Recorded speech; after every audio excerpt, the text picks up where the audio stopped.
I should say as well, guys, my dad has a Mickey Mantle 1952 rookie card. The problem is, and listen, it happened to a lot of people back then, I should say, because we're talking about the 1950s. He glued it into his strap. So that's taken the value.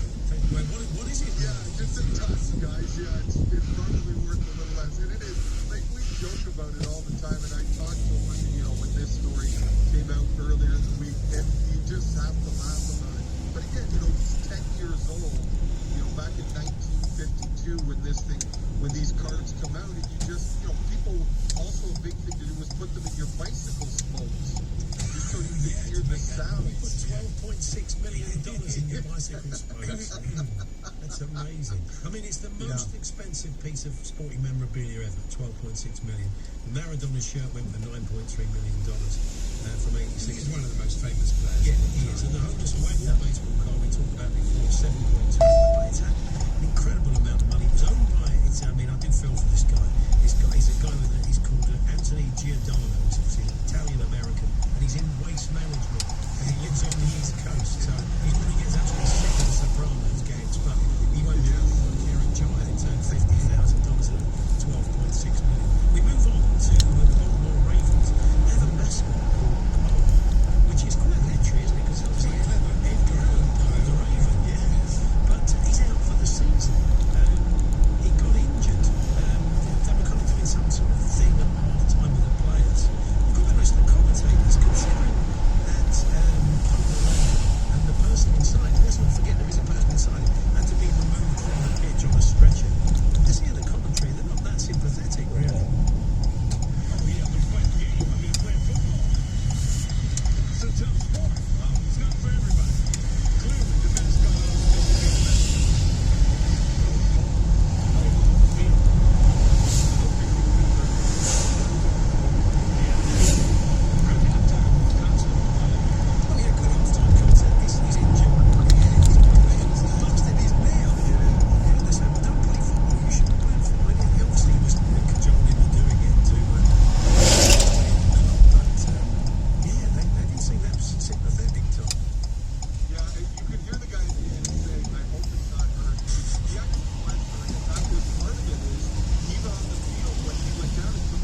And the Hobbit, because Hobbit's part of it as well. Are they looking for rings? The first thing they're trying to destroy a ring. Right. Do they? I'm not saying that. Okay. Yeah, I'm saying that. That's what the king is trying to destroy. Oh, right. Okay. And the other one's what? House of Dragons. Good. Yeah. I need to like all that rubbish, don't I? Yeah, but just give it a go. Okay. What platform is it on? House of Dragons? House of Dragons is Sky, Atlantic, and Amazon Prime. I've tried both of those. Amazon Prime is I don't think they're big swords and my lord and all that nonsense. Yeah, not for me. Not for me. We've got lots coming up between now and 7. A bit later on, we'll talk about Man United against Arsenal. Yeah, can't wait for that, can you? The Drive Derby. You confident? Yeah. Oh, you're not, because you started with No, I'm confident. No, you're not. No. You take a point now? No. So take a point now. We'll talk about that a bit later. Would you take a point now? No, because I'm confident we're going to win. I was confident we're going to beat Liverpool. Yeah. And we beat Liverpool. I was confident against Brentford and Brighton as well. But No, I wasn't. We'll leave that. I said we'd win last night. I said we'd smash this to pieces. You didn't. We beat them. Play well. We'll talk about that in a sec. We'll also talk about the transfer winners and losers.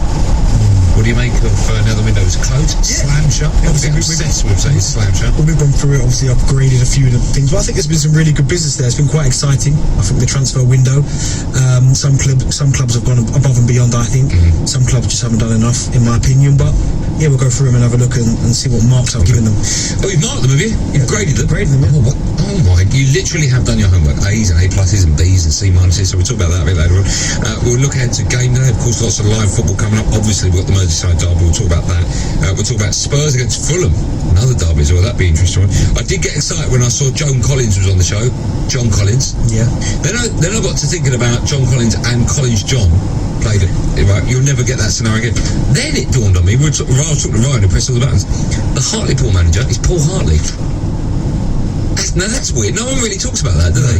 Isn't that weird? Paul Hartley, so he's manager of Hartlepool. Isn't that weird? It's mad, isn't it? Isn't it? If there's any other, I don't know what those are called, those isms, but if you know of any of those, I'd love to hear them. 03717223334, or just Instagram me if you like at AndyOlsen05. We'll start talking about the game last night. We'll start talking about the game and we'll talk about Brendan Rodgers. I think we should start off our chat with Brendan Rodgers because he came out afterwards and said this isn't a club.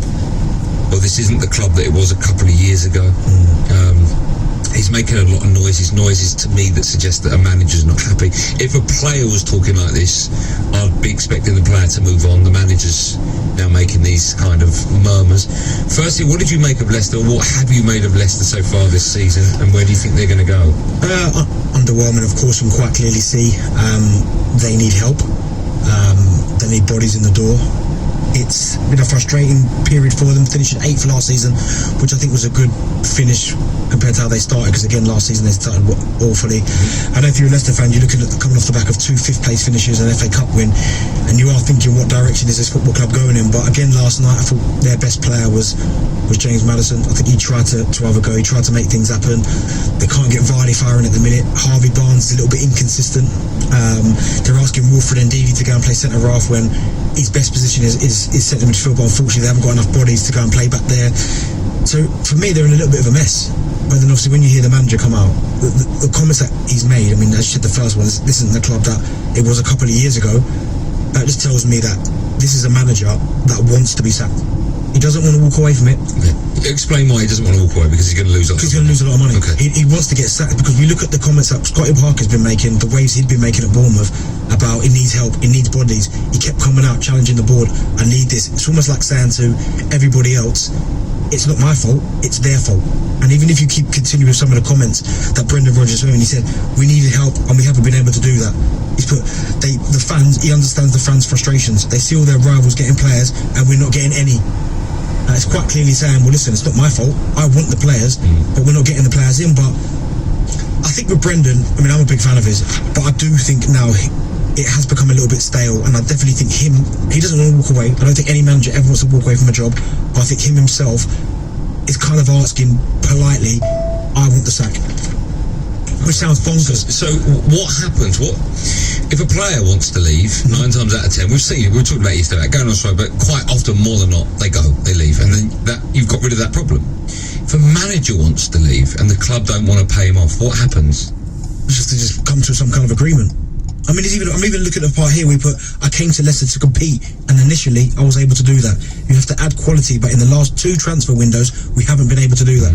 So he's clearly not playing it's his own fault. But when I was looking through some of the... But sorry, we saw what happened with Scotty Parker last week. Yeah. Comes out, talks negatively about the people that paid wages. But he's been chirping away for a while, Scotty Parker. Yeah. And so eventually the owners went, I've had enough of this. If Brendan keeps doing that, the same thing will ultimately happen to him. But I guess the next question is, who comes in after Brendan? But even when you look at some of the players that he's brought in, I mean, under his watch there's been 223 million, roughly around that, been spent at the 3.5, 4 years that he's been there. I know it's a net spend of 55 million, but he's brought in likes of Tillemans for 40 million. Fofana was 31. I know they've just made a massive profit on him. But people like Jose Perez, 30 million. It's a lot of money for Perez. Castagna, 18 million. Patson Daka, 27. I mean, Vestergaard and Ryan Bertrand were the strange ones because he was adamant that he needed them two players. Even though they went completely against the mould of what Leicester do, which is sign younger players, both of them hasn't worked. Hasn't been good enough one bit. So I can understand his frustration, but at the same time, they've got to come to some kind of mutual arrangement because this can't continue. Okay, so a couple of questions for you, Benny, which I'm going to ask similar questions to Leicester fans. 03717223344. What will happen? How will this saga end?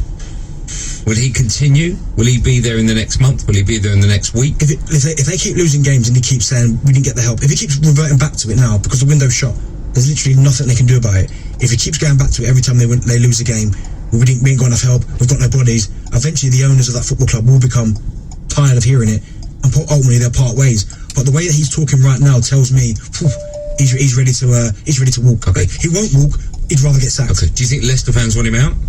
I think a lot of Leicester fans now would like to see a change. I think they think it's got a bit stale. 5th place twice, fantastic. Yeah. FA Cup, superb.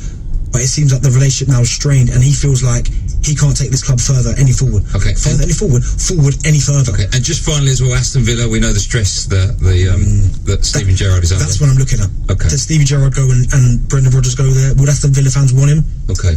That's another question. Either way, it's an upgrade on Steven Gerrard because he's got more experience and he's won things in this country. And we know that Aston Villa are struggling as well. Exactly. Okay. Leicester fans, that's where we're going to begin today's show. We've got lots to cram in, as we always do have on Drive Time, but today even more so because we are looking ahead to lots of live football across the TalkSport network this weekend. So get your calls in now. We're talking Brendan Rodgers and Leicester. 03717223344. When we come back, we'll take your calls. And John Norman, our cricket expert, will be telling us more about Johnny Bairstow, who's been injured playing golf and will miss England's T20 World Cup. So not good news for England, not good news for Johnny Bairstow. John Norman, our cricket editor, will tell us exactly why and how when we come back on Drive on TalkSport. Drive on TalkSport with Motorpoint. Award-winning customer service and personalised finance plans. It's an unbeatable strike partnership. For unbeatable prices on nearly new cars and vans, visit motorpoint.co.uk. Shop online without web trackers following your every step. Switch on privacy, switch off trackers and malware. Use NordVPN to secure your internet traffic